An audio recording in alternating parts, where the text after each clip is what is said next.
I never thought I would die in the same place where God had poured down fire from heaven. I was on a Bible tour of Israel, one of those trips organized by churches for their most devout members. I had been a deacon for 15 years, I taught Sunday school, and everyone in my congregation considered me an example of righteousness. When the guide took us to the ruins near the Dead Sea, where Sodom and Gomorrah are believed to have stood, I felt a chill I couldn't explain. The air was thick, dry, almost unbreathable, the sun beat down on us like a punishment, and the crystallized salt on the rocks shone like white bones scattered in an ancient cemetery. The guide explained the biblical story with enthusiasm, but I couldn't concentrate. Something weighed on my chest, something that went beyond the heat. I sat down on a rock away from the group, trying to catch my breath. That's when the pain began. It wasn't gradual, it was as if someone had driven an iron fist into my chest and was squeezing it with brutal force. I tried to scream, but my voice wouldn't come out. I saw the other tourists in the distance, oblivious to what was happening to me. My vision blurred from the edges, as if someone were slowly closing the curtains over my eyes. I fell from the rock, and my body hit the salty ground. The last thing I felt was the metallic taste of blood in my mouth and the scorching heat of the desert against my cheek. Then nothing, absolute silence, a void so profound it seemed the entire universe had ceased to exist, but I was still conscious. That was the first thing that terrified me. I was dead. I knew it with a certainty I can't explain, and yet, I could think, feel, exist. I got up, or something inside me got up, and I saw my own body lying on the ground. My face was beside it, my eyes open, staring at the empty sky. I saw a woman from the group run toward me, screaming. I saw the guide pull out his phone, his hands trembling. I saw other passengers form a circle around my body, some praying, others crying. I tried to talk to them, to tell them I was okay, that I was still here, but none of them could see me. It was as if I had become a ghost watching my own funeral. I waited. I waited for the light I had always preached to others. I waited for the angels who would come to take me to paradise. I waited for the voice of God welcoming me to his kingdom, but the minutes passed, or perhaps they were hours. Time had lost all meaning, and nothing happened. The sky remained silent, there. Silence became deafening, and then something changed. The ground beneath me, my feet began to vibrate. An invisible crack seemed to open in reality itself, and I felt something pulling me down, not toward the desert floor, but towards something much deeper, something that had existed before the world had a name. And as I fell, I heard a whisper that chilled me to the bone. Welcome to where it all began. The fall wasn't quick, it was slow, agonizing, like sinking into an ocean of black ink that thickened with every meter of depth. The air, if it could even be called air, became dense, humid, with a smell that turned my stomach. It was like rotten meat mixed with sulfur, a stench so physical it seemed to cling to my skin like rancid oil. As I descended, I began to hear sounds. At first, they were barely distant murmurs, like conversations drowned under water, but little by little they became defined, shouts, moans, sobs that seemed to have no end. Each voice was different, each lament unique, and yet, they all shared the same note of absolute despair. The darkness around me wasn't simply the absence of light, it was a presence. It moved, breathed, watched me. I could feel invisible eyes following every movement of my soul, studying me like a predator studies its prey. The terror I felt wasn't the normal fear we know in life, it was something primitive, something that existed before humans learned to name their fears. The heat began to increase gradually. At first, it was just an uncomfortable warmth, but soon it became a suffocating embrace that surrounded me on all sides. It wasn't the heat of the fire we know, it was a heat that seemed to come from within me, as if my own soul were beginning to burn. I tried to pray, I opened my mouth to utter the words I had repeated thousands of times in my life, but my voice came out broken, barely a hoarse whisper. Our Father who art in heaven. The words dissolved into the darkness like drops of water on hot iron. No one heard them, no one answered. I saw shapes moving in the gloom, silhouettes that weren't entirely human, twisted figures that seemed made of shadow and suffering. Some reached out toward me, but never touched me. They only watched me pass by with something that seemed envious, as if I still possessed something they had lost long ago. The descent continued for what seemed like hours, days, eternities. I lost all sense of time, all connection with the reality I had known. The only things that existed were the fall, the darkness, the heat, and the screams that grew louder with each passing moment. Finally, my feet touched something solid. The ground was hot, almost unbearable, with a texture that felt like raw flesh. I looked around and saw that I had arrived at a place my mind refused to process. An immense valley stretched before me, illuminated by a reddish glow that came from no visible source, and in that valley, I saw something that would forever change my understanding of divine judgment. The first thing I noticed were the columns of salt. They rose throughout the valley like grotesque monuments. Some of them vaguely retained the shape of human figures. I cautiously approached one of them, and that's when I saw that they weren't just columns, they were people crystallized in salt, with faces frozen in expressions of eternal terror. One of the figures had its mouth open in a silent scream, its eyes turned into white sockets of glittering mineral. Another had her arms stretched forward, as if she had been running towards something or fleeing from something. At the moment of her transformation, the salt that formed them was not pure, it had black veins that pulsed with a sickly light. Then I heard a voice behind me. She was the first. I whirled around and saw a being standing a few feet away. It had a human form, but its skin was the color of coal, and its eyes shone with an ancient fire. It wore clothes that seemed from another era, and when it smiled, I saw that its teeth were as black as the abyss. Lot's wife, the creature continued,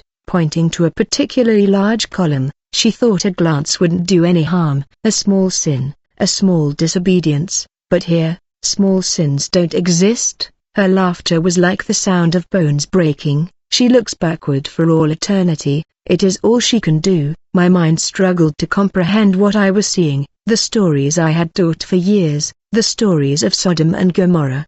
They were just that to me, stories, moral lessons. I never imagined there was a place where those stories continued to unfold, where punishment was still being carried out thousands of years later. Where exactly am I? My voice trembled, as I asked the question. The creature tilted its head like a bird of prey studying a corpse. You are in the sector of disobedient lust. It is one of the oldest levels. This is where Sodom still burns. I looked beyond the salt columns and saw the valley stretching toward an impossible horizon. There were structures that looked like ruins of ancient buildings, cobblestone streets that twisted like snakes, and figures, hundreds, thousands of figures moving among the shadows. Some walked aimlessly, others were kneeling, and still others lay on the ground in positions of agony. Come, said the creature and began to walk toward the heart of the valley. There is much you must see before your judgment. After all, you didn't arrive here by accident. Those brought to Sodom always share something with its inhabitants. Those words chilled me more than the journey itself. What could I possibly share with the sinners of Sodom? The creature led me through streets that seemed straight out of an archaeological nightmare. The buildings around us were partially melted, as if they had been made of wax and exposed to extreme heat, but they weren't completely destroyed. They continued to exist in a perpetual state of destruction, always falling, but never reaching the ground. This was the market, my guide explained with an almost nostalgic tone. Here they sold everything, bodies, souls, secrets. The merchants of Sodom had no limits. Look. He pointed to a group of figures seated against a charred wall. As I approached, I saw that their mouths they moved constantly, but made no sound whatsoever. They sold lies. The creature continued. They convinced others that pleasure was freedom, that indulgence was a divine right. Now they speak eternally, but no one can hear them. Their words dissolve before reaching any ear. One of them looked directly at me, and I saw in his eyes such an intense plea that I had to look away. We continued walking and came to what appeared to be a public square. In the center was a dry fountain, and around it dozens of people were chained to the ground with shackles that glowed with a bright red heat. Every time they tried to move, the chains tightened more. Some no longer had skin on their wrists and ankles, only blackened bone. The judges of Sodom, the creature said, they created laws to protect evil and punish goodness. When a foreigner arrived seeking refuge, these judges condemned him for the crime of being different. Now they are the ones being judged, and the verdict never ends. I saw a man among the chained ones wearing something that looked like a toga. His lips moved constantly, reciting something I couldn't hear. He keeps passing judgment, my guide explained. He can't stop. His mind repeats the same judgment over and over, condemning imaginary innocence while his body burns. We passed through alleyways where I saw scenes my mind refused to fully register. There were people fused with the walls, their faces barely visible through the stone. Others were suspended in the air, slowly spinning as invisible flames consumed them without destroying them. Each punishment seemed specifically designed for the nature of the sin committed. "Why are you showing me this?" I finally asked, my voice barely a whisper. The creature stopped and looked at me with what seemed like genuine curiosity. "Because you still don't understand why you're here. You think you're different from them. You think your sins were small, forgivable, normal. But soon you'll see, soon you'll understand that the same fire that consumed Sodom also burns in your heart." The creature led me to a building that seemed more intact than the others. It was a circular structure with columns still supporting a partially destroyed roof. In the center was a pool, but instead of water, it contained something that glittered like liquid mercury mixed with fire. "The mirror of Sodom," announced my guide. "This is where souls see the truth." "I don't want to see anything," I said, instinctively backing away, but my feet wouldn't respond. I was rooted to the ground as if invisible roots held me down. The creature smiled that black-toothed grin. "No one wants to see the truth about themselves, that's why the truth has to be imposed."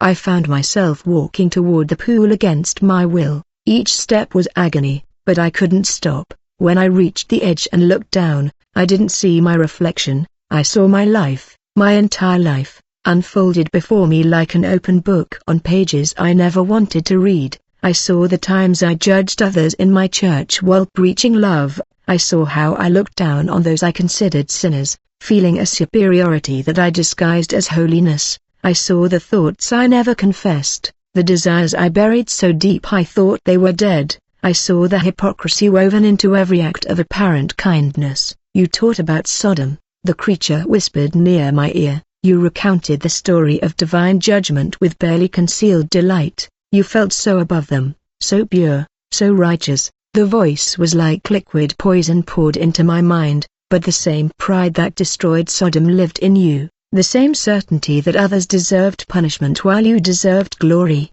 The pond began to show me specific scenes. I saw a woman from my congregation who had come to confess a sin to me, seeking mercy, and I remembered how I had judged her internally while offering empty words of comfort. I saw my own son drifting away from the faith because my rigidity had suffocated him. I saw every time I used religion as a weapon instead of a refuge. The sin of Sodom was not just one, the creature continued, it was the pride of believing that their way of life was the only truth. It was the lack of hospitality toward the stranger, the cruelty disguised as law, pleasure made into a god, but above all, it was the certainty that they would never be judged. He looked directly at me. "It sounds familiar." I fell to my knees by the pool, unable to bear the weight of what I was seeing. The tears that sprang from my eyes evaporated before they touched my face, turned to steam by the heat of the place. For the first time in my life, my soul as I was diminished, and what I saw terrified me more than all of hell combined. After what I saw in the mirror, I was dragged to another place. The path descended further into an immense cave whose walls were covered in writing in languages I didn't recognize, but which I could somehow understand. They were the laws of this place, the decrees that governed eternal punishment. In the center of the cave was a tribunal, unlike any human tribunal.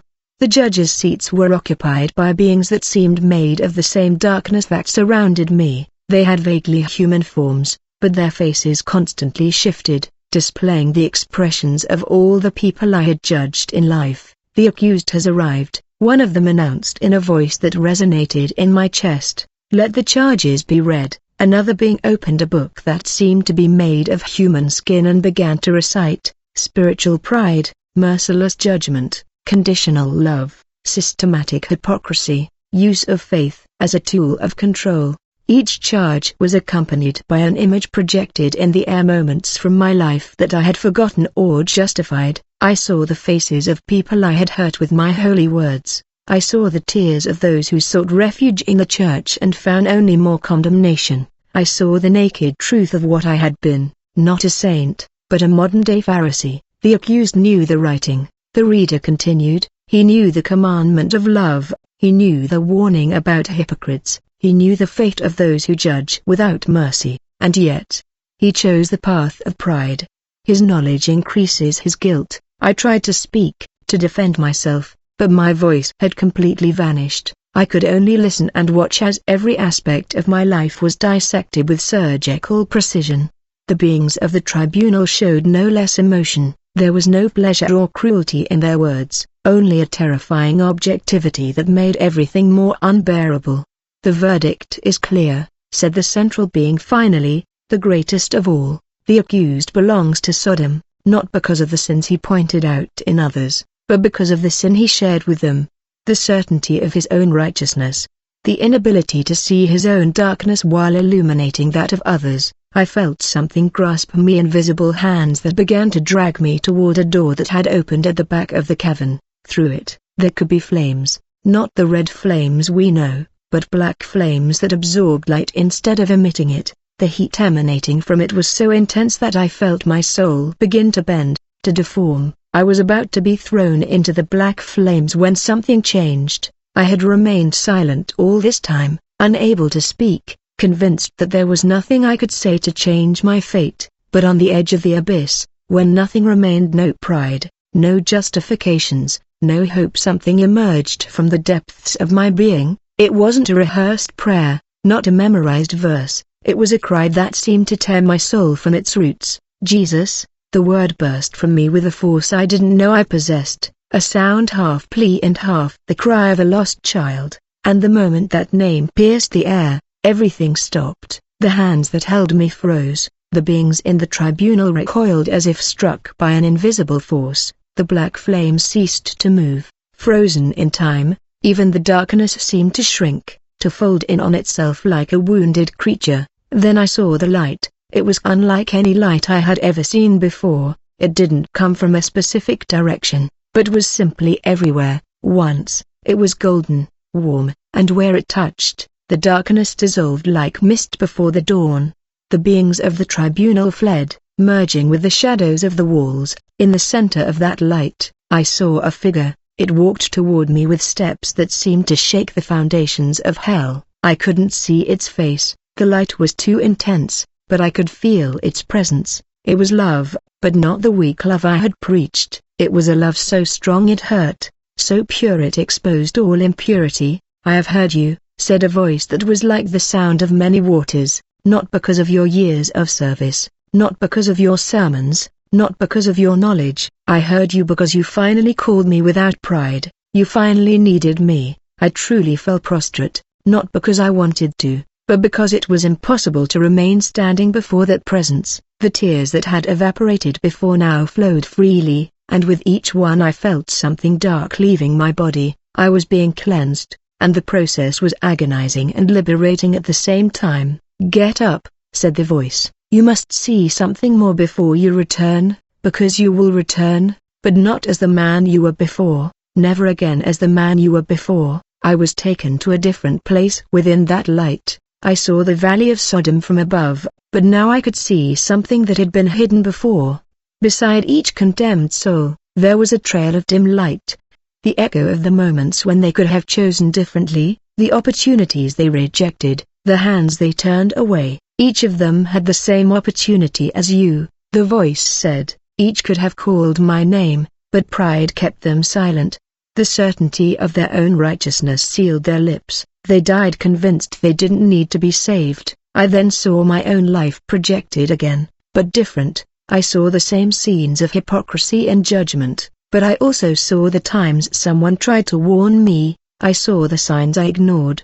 The moments when something inside me knew it was wrong and I silenced it with more religion, more activity, more spiritual noise. "I'm sending you back with a mission," the voice continued, "not to preach more sermons about hell, not to judge others with stories of damnation. I'm sending you back so you can tell the truth about yourself, your fall, your pride, your blindness, because only the truth about your own darkness can light the way for others. I felt myself beginning to be lifted, to be pulled from that place. Hell receded beneath me, but its memory remained etched on my soul like scars that would never fade. How will I know what to say? I asked, my voice trembling. How will I be able to face the people I hurt with the same humility with which you called me when you had nothing left? That humility you learned on the edge of the abyss is all you need. The light intensified until it was unbearable, and then I felt the final blow, the violent end of my existence. It was like being thrown against a stone wall. The air entered my lungs like frozen fire. I heard shouts all around me, voices in Hebrew, in English, in Spanish. I opened my eyes and saw the sky of Israel above me and the faces of strangers staring at me in astonishment. The paramedics said my heart had stopped for 7 minutes, 7 minutes in Earth time, an eternity on the other side. As they loaded me into the ambulance, I knew everything had changed. The man who had died in the desert of Sodom was not the same one who now breathed again and had a story to tell, not to frighten, but to save. 2 years have passed since that experience. I have left my position as deacon. I have asked forgiveness from every person I hurt with my judgment, disguised as holiness. My son speaks to me again, not because I preached to him, but because I finally listened. My wife says I'm a different person, and she's right. The man I was died in that desert, and I don't miss him. What I saw in Sodom taught me that the worst sin isn't the one others see, it's the one we hide. The one we don't even recognize ourselves. It's the pride of believing we are the saved while pointing at the lost. It's the cruelty of using God as a weapon instead of a refuge. If you're listening to this until the end, I want you to know something. I'm not telling you this story so you'll be afraid of hell. I'm telling it so you'll have the courage to look at yourself honestly before it's too late. The same Jesus who rescued me from the edge of the abyss is available to you right now, but you have to call on him without masks, without titles, without pride, just you and your real need. Thank you for listening to me until the end. I know it wasn't easy. I know some parts were hard to process, but if anything I said touched your heart, then everything I went through made sense. You are not alone, you never were, and as long as you have breath, you have a chance. God knows Noah, M.